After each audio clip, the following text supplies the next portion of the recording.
everyone. Good morning Kuya Zian. Good morning Ate Annette. Good morning all. Ayan. So for today's ganap is maaga tayo gumising kasi maglaba. Schedule ng aking laba kasi si Kuya Zian. Tutulungan ako ni Kuya Zian. Hindi, magpunta kami doon sa laundry shop. Magpalaba kami. So ayan, tara na, samahan nyo kami. Tara. Dali na. Ay, ang ano ko. Dali na. Kasi ang washing namin is sira. Hindi mag-ikot ang wash niya. Pero ang dryer niya, okay naman. So, magpaano kami? Laundry kami ni Zian. Buksan mo. Hapon pa man ang klase ni Zian. So, may time pa kami. Tapos magpunta pala tayo ng bili tayo ng jogging pants mo sa PE. Nahirapan ako maghanap ng jogging pants sa PE niya, guys, kasi akala ko yung grade 5 niya na jogging pants sa PE magkasya pa. Hindi na pala.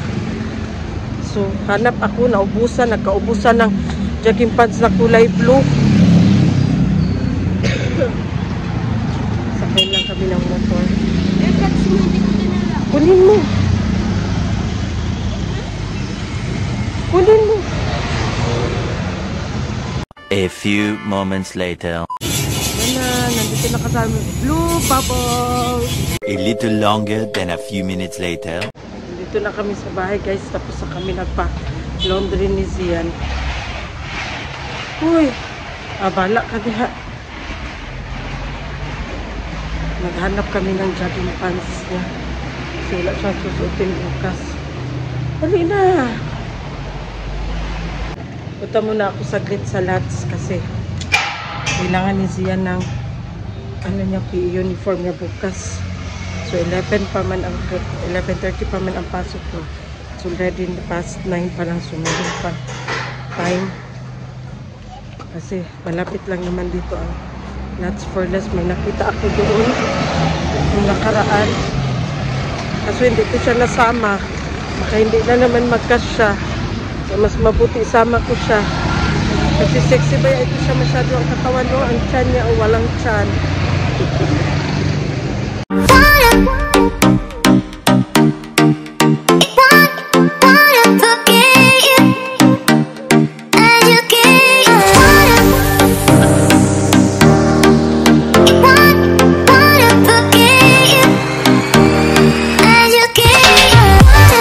2,000 years later.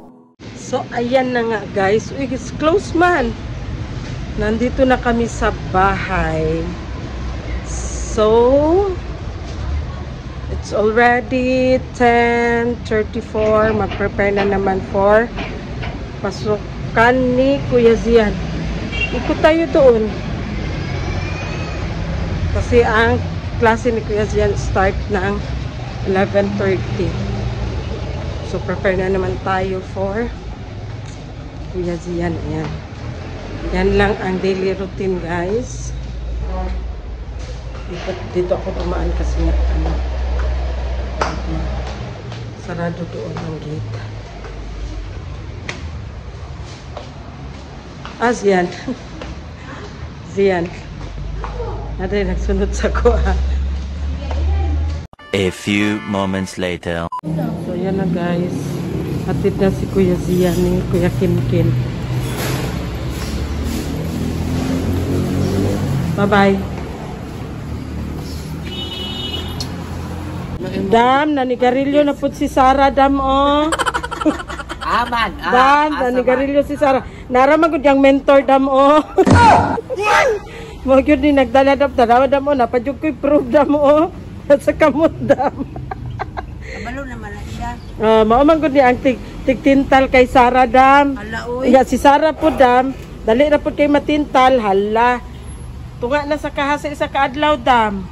Nawala na tong tulo ka stick lang, oh. Tanawa, Dam. Bago pa na gipalit, Dam, ha? Bago gipalit na. Kaganina, ako'y nagpalit, ani, Dam. Magkaan lang, uy. Ikaw na sponsor. O, syempre. Ako lang inyong gisugo. Ningon dahil ko nga ako ang kwarta. Ningon ko, ako ini palit ka. Ako inyong gisugo. Yang kwarta ko O, daw. naradam. Tinuod na daw iyan ang Naradam kwarta. ha. Pag-uranin ako gipalit dam. Pila na nakuha. Pilam daw na. Kuha na kabuk na kuha dam. Tulo. Isag tunga. Kani gyud ang mentor dam o. Dam. Naog yun siya dam. Paani ragod ni dam. Palo ragod ni siya sa lubot dam. Palo o. Tanaw dam una. Magsindi na po unta siya dam o. Si Sarah dam ni si Bato si Sarah dam. Ay nanigarilyo ni kuhag isa ka stick dam. Sana to si Sarah. Ano dam? Duhag tunga na kay Sarah dam. Si Jing po, isa ka stick na hurot. Sige, kung ano yun na yung mga baga. Lutuan yun na yung mga baga. O, tanawa dam no. Una ang kape, sigarilyo, bago ang pamahaw dam. Tanawa dam. Tanawa mo alaga dam. Nanadyo ko yung report ipakita sa imo dam.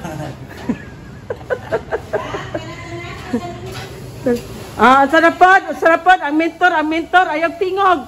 Ikaw ba yung mentor, ha? Oh, ikaw ba yung mentor? Pantay ka do. Nanlimpyo siya dam. Kayo man naman siyang tustos, duha ka kuan stick. Isa. May pasisijing inyong sundugon ba? Walay hilig sa bisyo nga sigarilyo inom, pero ang iyang bisyo,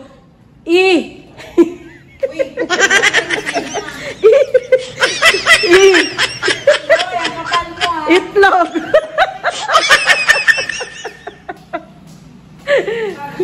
Ay, sure ko.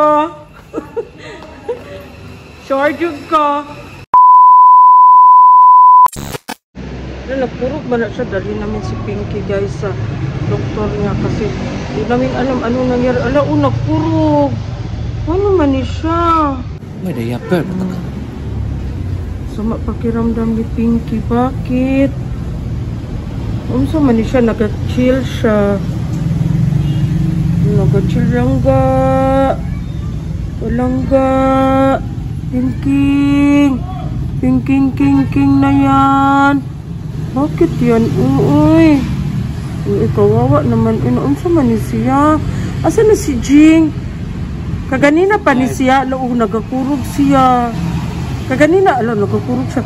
Sakit siguro pa ini yang tiyan. Dali na dugayan ni Jing. Uy. A little longer than a few minutes later. Ayan na guys. Nandito na kami sa doktor niya. Dali na.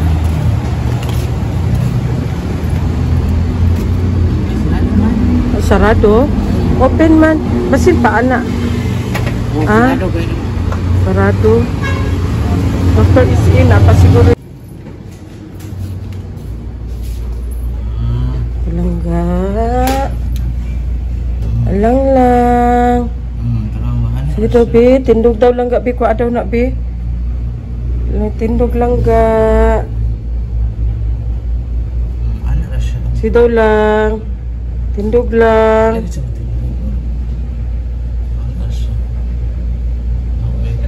Dako lagi iyang tiyan. Lang. Karon lang. Saan yung apelyido sa owner, ma'am? Ha? Saan yung apelyido sa owner? Konsulta. Sino yung nakapili sa owner po? Ha? Record na rin, ma'am? Konsulta. Opo. CO po. 2.8 siya. Palangga.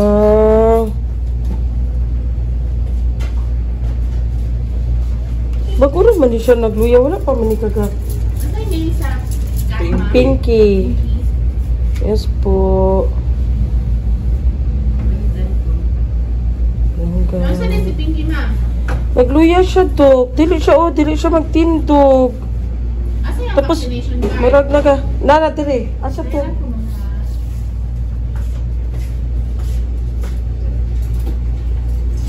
Dili siya katindog. Ang saka na siya.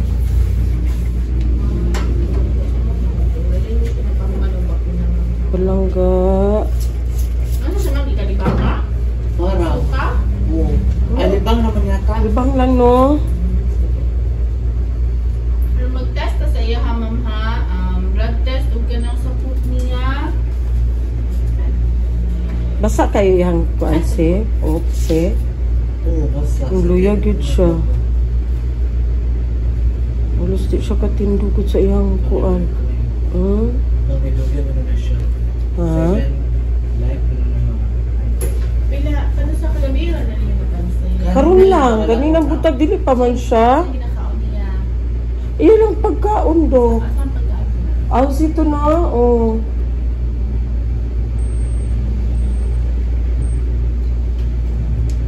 Feeling na ko kisakitan siya tiyan. Nagakurog siya. Hanggang...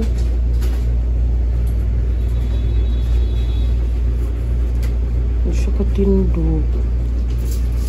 Kasi daghan kayo ni siya kikaon. Kasi napakaon ani siya. Hanggang...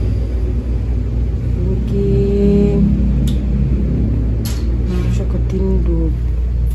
Siya man na lang ba? Hanggang...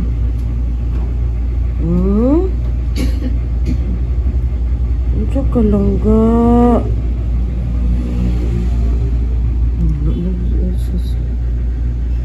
Nagit ka ayo iyang kuan. Nagpakiramdam. Nanibago ako sa kanya guys kasi ang paghawakan mo yung ano niya guys, yung balat niya, may init. Ngayon sobrang lamig. Malamig na siya. Malamig masyado ang balat niya. As in parang ano, lamig, sobrang lamig. Hindi ko ma-explain. Na ang normal dito is pag anuhin mo siya, yung balat niya is mainit. Kung katawan niya is mainit. That's normal. Pero ngayon, sobrang lamig ng katawan niya guys. Sobrang lamig. Yeah? Sobrang lamig talaga. Guys, hinintay naman ang result ng kanyang laboratory sa poop at saka sa poop.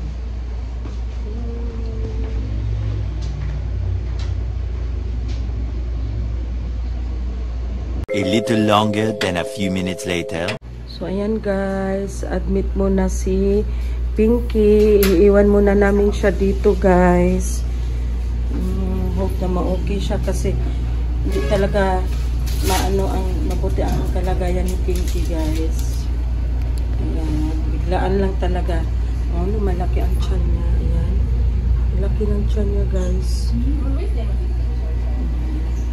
Iiwan muna namin siya dito. Pagaling ka muna palangga. Pagaling ka muna langga. Iha. Pagaling. 2,000 years later. So ayan guys, nandito na ako sa bahay. So si Pinky is, naiwan muna doon si Pinky sa clinic kasi nga need ni Pinky na i-admit. Kasi sobrang baba ng kanyang temperature. Ang normal temperature niya dapat mainit ang katawan niya. Pero sobrang lamig, grabe. So nandito ang mga reseta niya. Sana kung hindi namin siya in-admit, so nakapag-decide si madam na i-admit na lang.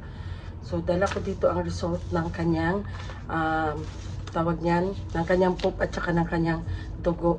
So ang diagnosis sa kanya is meron siyang feline coronavirus.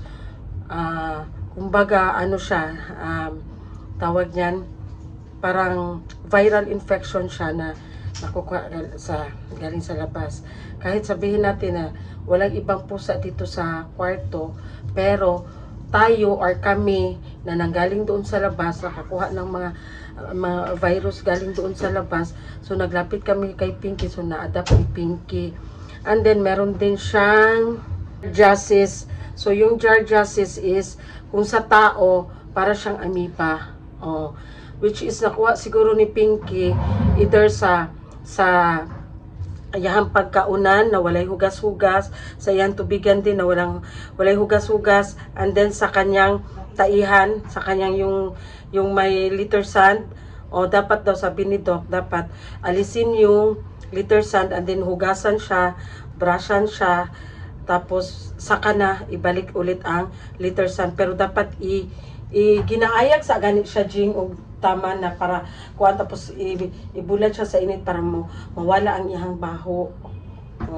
Yan ang sabi ni Doc.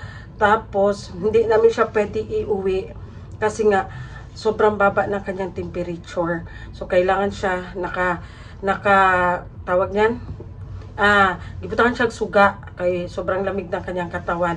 And then naka-dextrose si Pinky. So bukas kasi ang admitting nila doon is within 24 hours. So bukas ng hapon mag 24 hours si Pinky. So i-update naman kami ni Doc anytime nag-update si Doc, mag-send si Doc ng video. So ma-monitor din namin si Pinky. So bukas kung okay na si Pinky, pwede na namin siya iuwi. Tapos bilhin lang namin itong reseta niya para oral na lang. Kasi gi-admit namin si Pinky kasi i-inject yung mga gamot niya para mas madali mag-effect. So ayun, kawawa masyado si Pinky. Need pa pala ang x-ray ni Pinky, guys, kasi nga lumalaki ang tiyan niya. Hindi alam nito kung bakit lumalaki. Pero kung tingnan natin siya bukas, obserbahan ni Doc kung baka lumaki lang yung tiyan niya kasi parang bloated or hindi siya natunawan sa kinain niya. Thanks God kung ganun ang mangyari. Pero pag hindi pa rin yung tiyan ni Pinky, still malaki pa rin. So advice ni Doc na ipa-x-ray na namin si Pinky. So magpunta pa kami doon sa downtown area kasi dito sa Toril banda walang clinic na may x-ray. So doon talaga sa meron ata dyan sa may Matina at saka doon sa may downtown area. So tingnan na lang namin bukas. Praying for your fast recovery, Pinky. Palangga. Kawawa masyado kung makita nyo lang si Pinky. So ayan, update na tayo, guys.